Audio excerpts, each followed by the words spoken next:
Hello everyone, I welcome you to a new Grisaia episode. Sorry if I sound a bit tired, because this is pre-recorded on Tuesday, because tomorrow I don't have time to record sadly. So yeah, sorry if my voice is a bit hoarse. I just finished recording a different video. But yeah, let's get right into it, shall we? It looks like I don't remember the voices, bloody hell. It looks like a sparring match at this point. More like a drill instructor playing with a fresh recruit. I was all aflutter at first, but I can't muster the slightest concern anymore. How do you keep the result of going with the flow? Yumiko's attacks have been continuing without any particular change to date. It's Yuji's fault for playing along.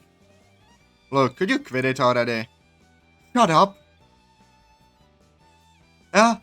Her movements thrown off by my sudden sidestep, Yumiko staggers forward unsteadily.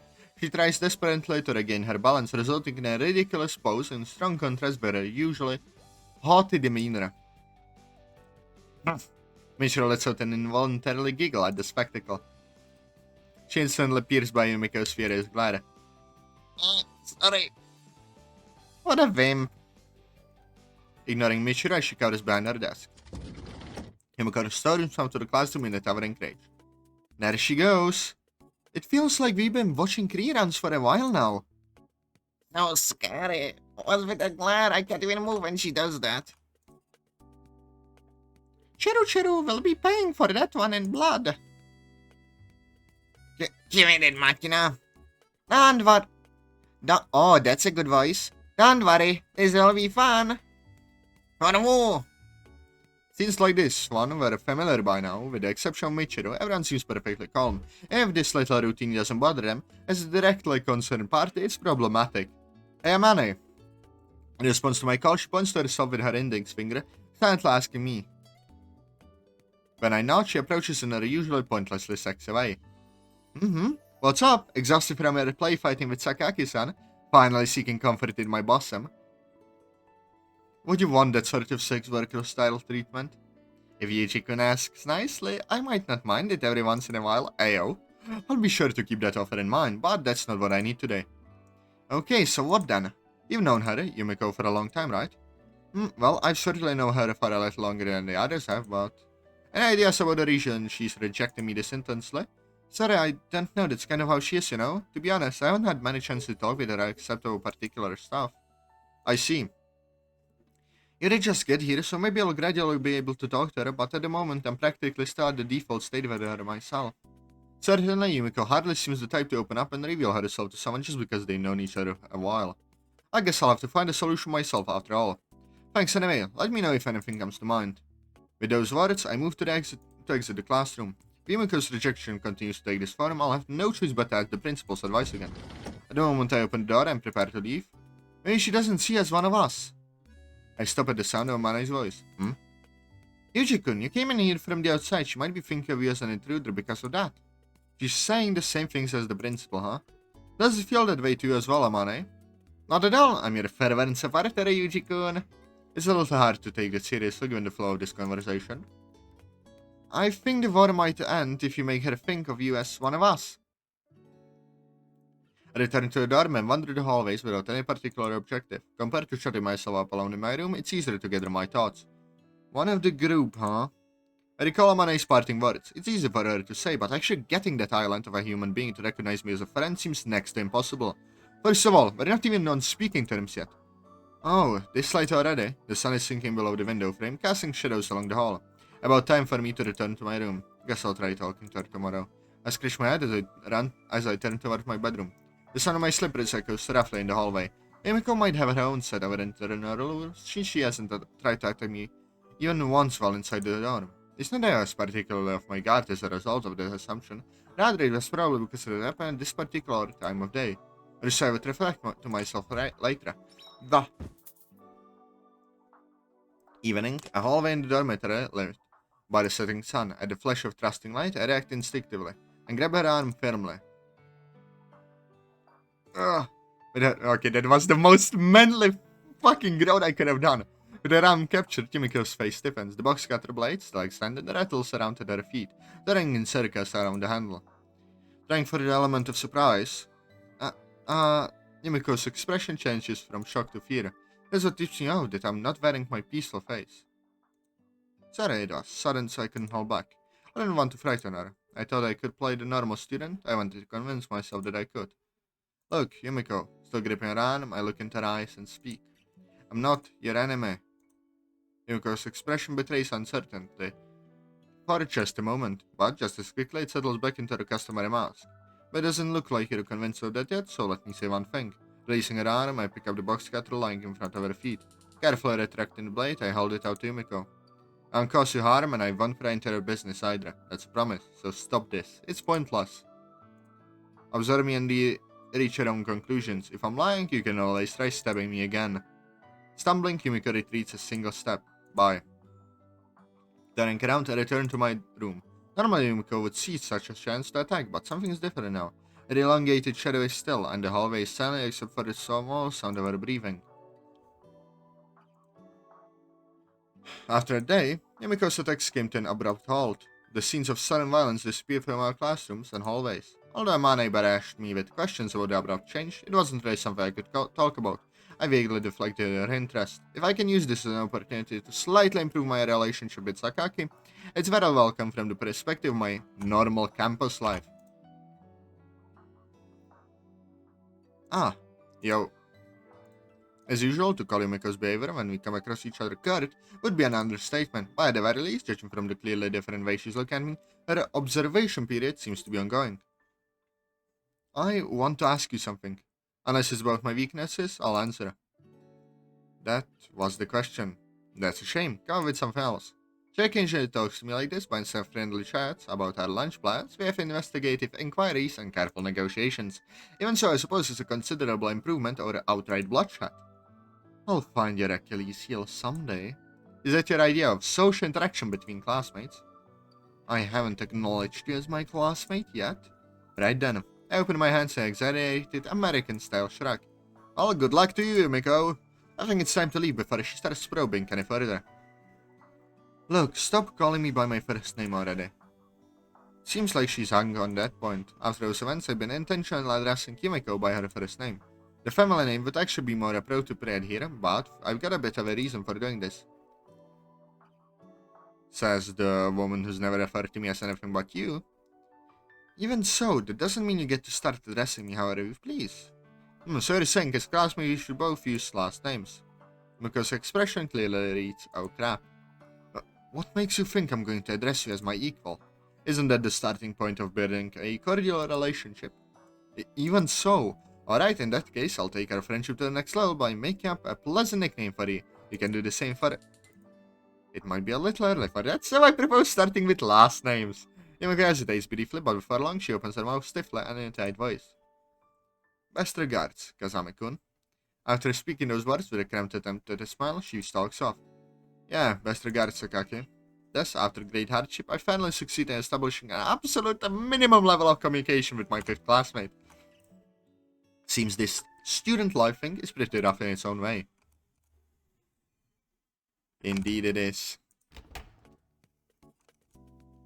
When I push open the heavy glass doors, I find the lobby in utter silence. Exchanging my other used shoes for the slippers I use in my room, I reach for the board hanging above the shoe racks and flip the magnetic name tag reading Kazami Yuji from out to in. I glance at the other name text, misclick, reveals that Sakaki, Sachi, and Amane are all in, but there's no one in the lobby. They're probably shut in their rooms doing homework. Hold on. There wasn't any homework assigned today, which would mean my hypothesis just now can be accurate. And what? When students shut themselves up in their rooms, homework and masturbation are the only things that come to mind. Although I gave the matter a little thought, I don't plan on going around and confirming my new conjecture. It's just a guess, and no matter what sort of wild film they're getting off to, that's their prerogative. In this case, pretending not to notice would be the kinder thing. Having reached that conclusion, I reach out to the door of my room, but in doing so, I notice that the bit of tape I stuck on my door as a seal has been ripped off. Someone's in the room. Backing away from the door for a moment, I quietly press my ears against the wall, but can't hear any noise from inside. It doesn't seem like a typhoon is flying waste to the room in my absence, but either way, if someone's stupid enough to miss the tape, no need to be too careful. I first swing open the door to my... Okay, first, censorship. Fuck. Okay, Thank you, sir, for censoring this. Don't move. Why, you surprised me. Don't open the door all of a sudden. What are you doing in here? Who called me a stripper? It's not my birthday. You've got the wrong room. So, that's a new one. At your previous school was a stripper in your dorm room to stand their birthday surprise. What? It's just Amane. Why are you in my room? Why, you ask? I change my clothes in this room pretty frequently. Amane points to a large overnight bag lying on the floor, presumably containing her spare clothes. This room is the only one with this large refrigerator. When I make a big shopping trip or whatever, I always use the fridge in here. Why are you naked? Because you burst in here all of a sudden when I was changing clothes. When I want to go shopping after school, this is where I change.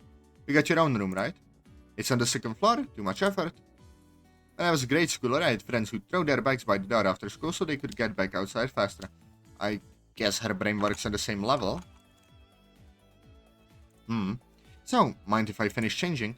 Fine, I suppose. How about you come inside instead of standing there? I'll come in whether you invite me or not. It's my room.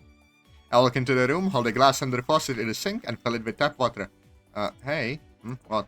I sweep down the tap water from the glass. Normally, would you actually? Actually what? Your sentence is missing both a verb and an object. Well, you know, a girl's getting changed in here. Wouldn't you excuse yourself normally? I'm not a normal man, and you were the one who barged into my room. That's true, but if you don't want to be seen, how about being frank about it and telling me to get out? Rude. My body's not something I need to hide. Want me to stick a 20 in your panties? I think I told you that I'm not a stripper already. I will have to do so much censoring. And I'll have to probably place the series sideways. That's my line. How am I supposed to keep my cool with you staring at me like an old man watching baseball with beer in his hand? If you didn't want to be seen, you should have said so from the start. I'll be outside. Call me when you're done changing. Don't bother. I'll be done in a minute. What a troublesome woman. What do you want from me? I want you to stay there and shut up. Nice tits. I didn't ask for your thoughts. Bloody hell, Kazami. Yuji, you are truly an extraordinary fellow.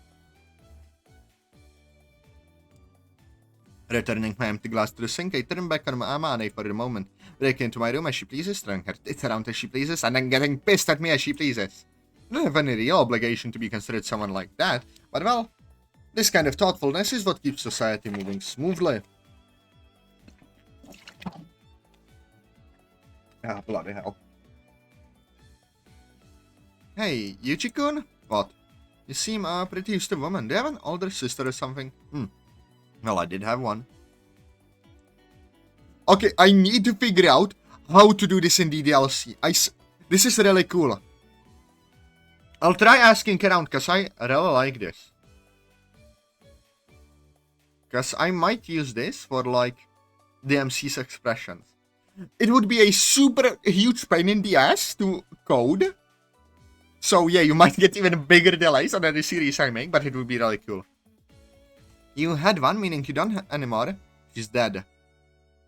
I see. I'm sorry, that was thoughtless of me. It's been years, not a problem. In that case, do you mind if I ask you one more thoughtless question? What? What was her sister's name? Kazuki. Kazuki? I know, kind of a weird name for a girl. It's actually written with the characters for one and princess. That really is an unusual name. Why'd you ask? No reason, just a little curious. I see.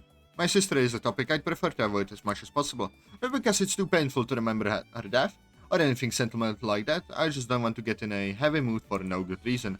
Maybe Amane picked up on my reaction since she doesn't ask anything else about the subject.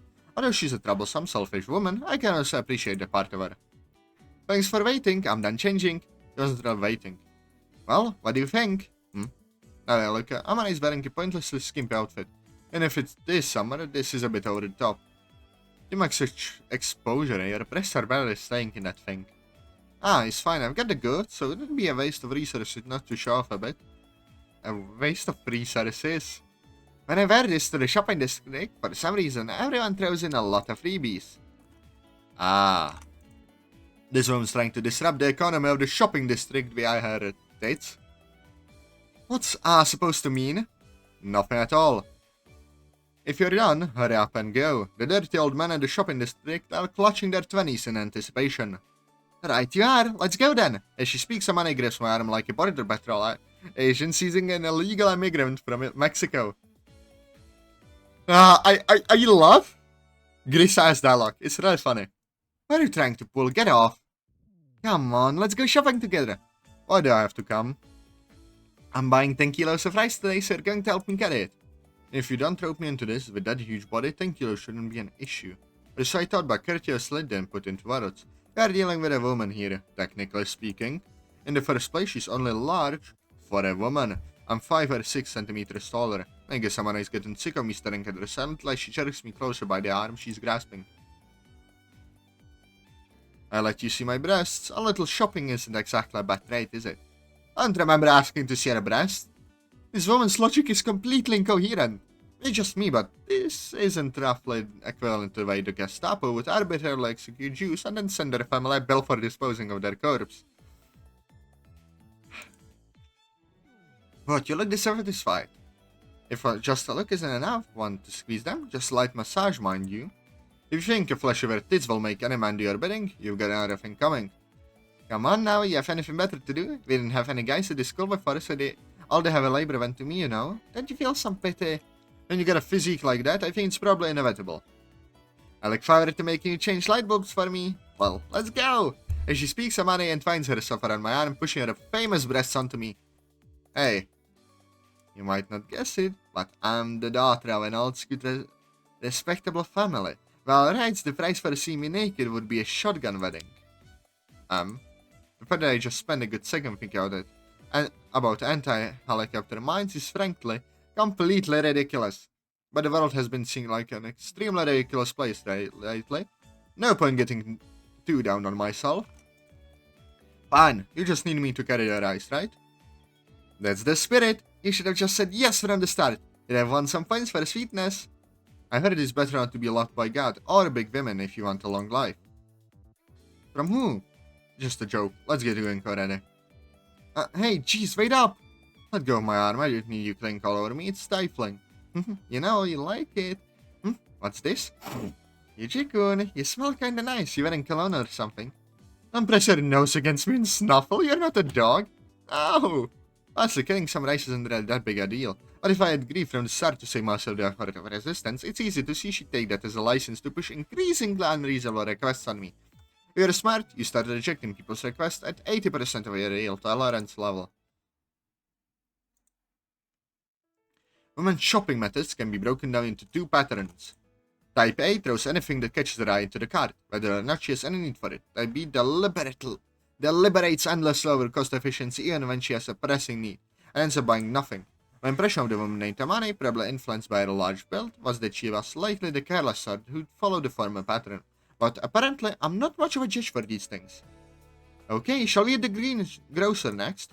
What, you're still buying? If you need vegetables, why didn't you get them at the supermarket just now? Because the green grocer in the shopping district is cheaper than the supermarket. I understand in theory that specialty shops are better than general retailers, but as the one being dragged around changing stores this rapidly is a serious nuisance.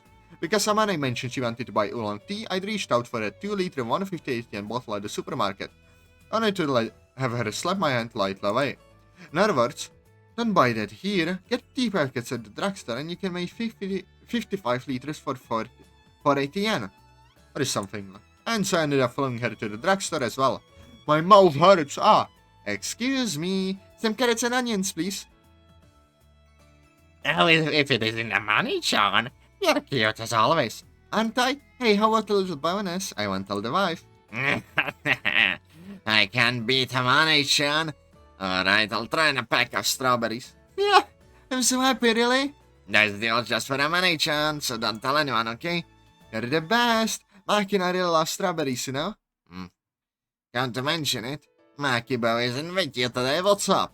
I bought rice today too, so I brought along a tough luggage, boy. Growling, the dirty old greengrocer sizes me up with a blatant skull on his face. What's with this guy? I don't like the look of his face. Don't be mean, he's my little brother. Brother? What, your brother? Here I was thinking Amane-chan started dating some worthless bum. Look at me jumping to conclusions. I'm not sure what's so funny, but the greengrocer cackles heartily as he stares into my face. Hey kid, what's your name? Yuji. Yuji is it? Not a bad name. Good job helping your big sister out. Alright, I'll give you strawberries too, so eat them. You're not getting any vitamins, that's why you got a face like a murderer. They're brand name strawberries from Tochigi, you know? Eat, grrrr. Thank you. I smile and lower my head in a slight bow, prompting the old man to shout, What? You can smile after all. in an even louder voice. Okay then, thanks again. Yeah, come back soon, I got more freebies waiting. You too, Yuji. Of course, thank you. And well, as Yuji gets his free strawberries, we shall end the episode here. I hope you liked and enjoyed the episode. Press like, comment, subscribe, and I'll see you all later. Bye.